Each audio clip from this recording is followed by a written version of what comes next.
Hi, welcome to learn law with me Hema. ఇప్పుడు నేను మీకు చెప్పదలుచుకున్న టాపిక్ ఏంటంటే difference between legal heir certificate and succession certificate. అసలు ఈ రెండు సర్టిఫికేట్స్ అంటే ఏంటి, వాటి అవసరం జనరల్ పబ్లిక్గా మీకు ఎప్పుడు అవసరం అవుతుంది.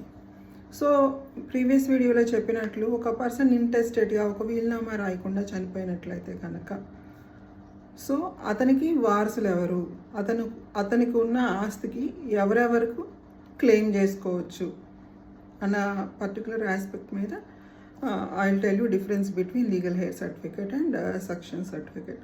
లీగల్ హెయిర్ సర్టిఫికేట్ అంటే ఒక డిసీజ్డ్ ఎవరైతే చనిపోతారో ఆ పర్సన్కి వాళ్ళ లీగల్ హెయిర్స్కి వాళ్ళ వారసులకు ఉన్న రిలేషన్షిప్ని ఎస్టాబ్లిష్ చేస్తూ ఇష్యూ చేసే certificate is legal heir certificate. అదే కనుక సక్సెషన్ సర్టిఫికేట్ అయితే కనుక the court authorises these legal hairs for the estate of the deceased. అంటే చనిపోయిన వ్యక్తి యొక్క ఆస్తికి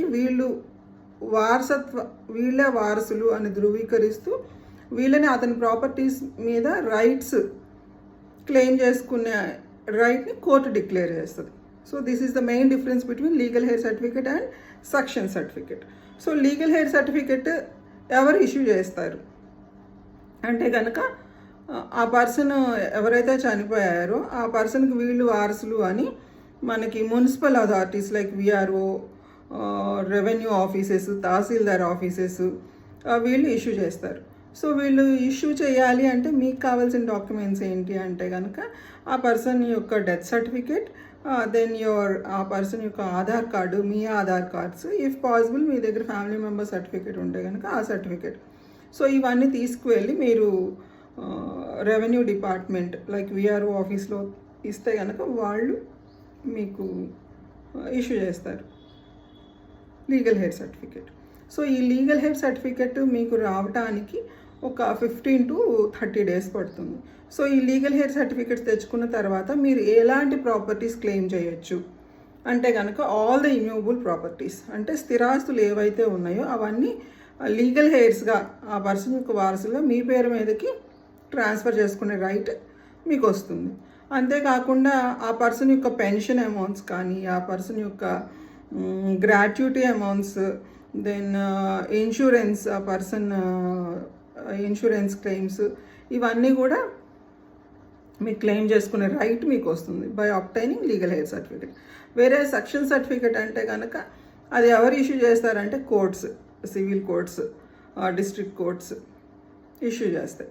సో ఇక్కడ మీకు ఎప్పుడు ఈ సక్సెషన్ సర్టిఫికేట్ అవసరం అవుతుంది అంటే కనుక ఒకవేళ కోర్ట్స్లో మీ cases, for example promissory note మీద మీ ఫాదరో హస్బెండో ఎవరో కోర్టులో సూట్ ఫైల్ చేశారు, ఆ సూట్ మీకు ఫేవరబుల్గా డిగ్రీ వచ్చేసింది. అంటే ఎవరో ఒక ఎక్స్ అనే పర్సన్ ఈ చనిపోయిన వ్యక్తికి డబ్బులు ఇవ్వాలి అని కోర్టులో రుజువు అయిపోయింది అనుకోండి.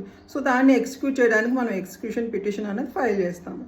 సో ఆ ప్రొసీడింగ్స్లో పాల్గొని ఆ అమౌంట్ కోర్ట్ నుంచి మనకి ఏదైతే అమౌంట్ వస్తుందో ఆ అమౌంట్ తీసుకోవడానికి మనం పర్టికులర్గా మనం అర్హులమి, మనమే వారసులమి అని చెప్పడానికి మీకు సక్సెషన్ సర్టిఫికేట్ అనేది ఖచ్చితంగా అవసరం అవుతుంది. సో ఇంతే కాకుండా ఇప్పుడు ఏవైనా మ్యూచువల్ ఫండ్స్లో, స్టాక్ మార్కెట్లో, షేర్ మార్కెట్లో ఇలా రకరకాల చోట పర్సన్స్ ఇన్వెస్ట్ చేస్తూ ఉంటారు మనీ. సో అలాంటి సెక్యూరిటీస్లో ఇన్వెస్ట్ చేసినప్పుడు ఆ అమౌంట్ ఎవరికి ఇస్తారు అంటే కనుక అక్కడ మీకు లీగల్ హెయిర్ సర్టిఫికేట్ సరిపోదు. ఆ ఒక్క సర్టిఫికేట్ ఇచ్చి మేమే వారసులమి, మాకు డిక్లేర్ చేయండి, మాకు అమౌంట్ ఇవ్వండి అంటే కనుక వాళ్ళు ఇవ్వరు.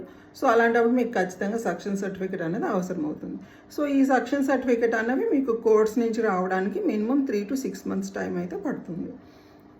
So this is the difference between legal heir certificate and succession certificate. So మీ అవసరాన్ని బట్టి మీ డిసీజ్డ్ పర్సన్స్ ఎక్కడైతే ప్రాపర్టీస్ ఇన్వెస్ట్ చేశారో దాన్ని బట్టి మీరు లీగల్ హెయిర్ సర్టిఫికేట్ కానీ సక్సెషన్ సర్టిఫికేట్ కానీ మీరు ఆబ్టైన్ చేసుకోవచ్చు.